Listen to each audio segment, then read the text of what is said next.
Dziś opowiem wam historię o wojnie, która wybuchła z absurdalnego powodu.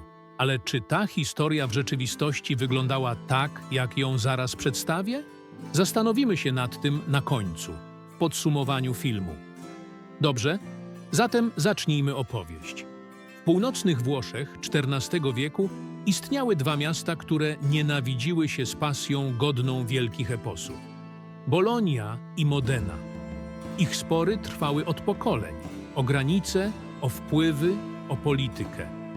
Ale nikt nie spodziewał się, że największa z ich bitew wybuchnie przez drewniane wiadro. Wszystko zaczęło się w 1325 roku, kiedy grupa modenejskich żołnierzy dokonała brawurowego, choć absurdalnego wypadu na teren Bolonii. Nie splądrowali skarbca, nie porwali ważnego urzędnika, nie podpalili ratusza. Zamiast tego ukradli wiadro stojące przy miejskiej studni. Zwykłe, drewniane wiadro. Ale dla Bolonii był to symbol. Symbol ich miasta, ich dumy, ich porządku. Biorę to wiadro. Dobrze.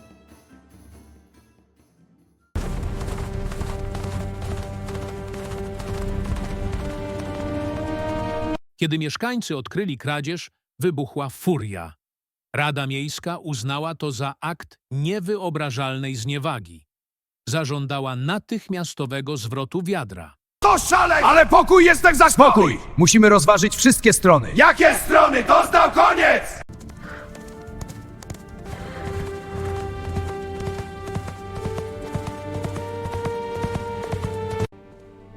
Przekaż Bolonii, że nie oddamy wiadra. Trzeba wywieźć w Modenie bitwę! Jak widzieliście, Modena odmówiła. I tak od jednego słowa nie zaczęła się wojna. W listopadzie 1325 roku obie armie stanęły naprzeciw siebie na polu pod Zapolino. Bolonia wystawiła 30 000 piechurów, a Modena jedynie 5 000. Obie armie miały jeszcze po około 2000 kawalerzystów. Statystyki wskazywały na łatwe zwycięstwo Bolonii, ale historia lubi zaskakiwać. Modena walczyła z determinacją, która zaskoczyła wszystkich.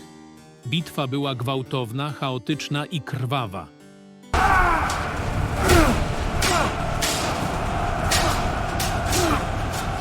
A jednak to mniejsza armia odniosła zwycięstwo.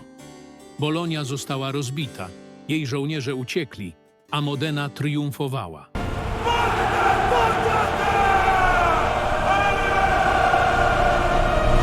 Bitwa pochłonęła w sumie około 2000 ofiar. Po zwycięskiej bitwie wojska Modeny zawiesiły zdobyte wiadro jako trofeum w dzwonnicy katedralnej Torre della Ghirlandina. Zgodnie z tradycją i opisami historycznymi wiadro zostało powieszone wysoko na ścianie wieży, przymocowane łańcuchem, aby było widoczne dla wszystkich jako symbol upokorzenia Bolonii. Wiadro nigdy nie wróciło do Bolonii. Do dziś można je zobaczyć w Modenie, przechowywane jak relikwia, pamiątka po jednej z najbardziej absurdalnych wojen średniowiecza. Wojna o wiadro pokazuje, że historia nie zawsze jest poważna. Czasem jest groteskowa, czasem komiczna, a czasem tak absurdalna, że trudno uwierzyć, że wydarzyła się naprawdę.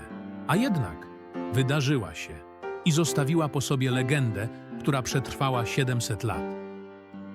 A teraz zastanówmy się, co z tej historii było prawdą, a co legendą. W historycznych przekazach istnieją dwie wersje tego wydarzenia. Pierwsza to ta, którą widzieliście w tym filmie, i druga, bardziej prawdopodobna, to ta, że prawdziwym powodem wojny był trwający od dekad konflikt polityczny między Gwelfami, popierającymi papieża, Bolonia, a Gibellinami, popierającymi cesarza, Modena. Według tej wersji wiadro zostało zabrane przez zwycięskich Modeńczyków ze studni pod murami Bolonii dopiero po wygranej bitwie jako symbol upokorzenia przeciwnika.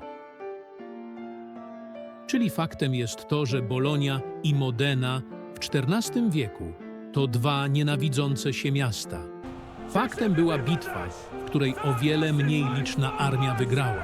I faktem jest, że wiadro zostało zabrane z Bolonii do Modeny. Tylko czy przed, czy po bitwie, to już najlepiej wie niemy świadek tamtych czasów.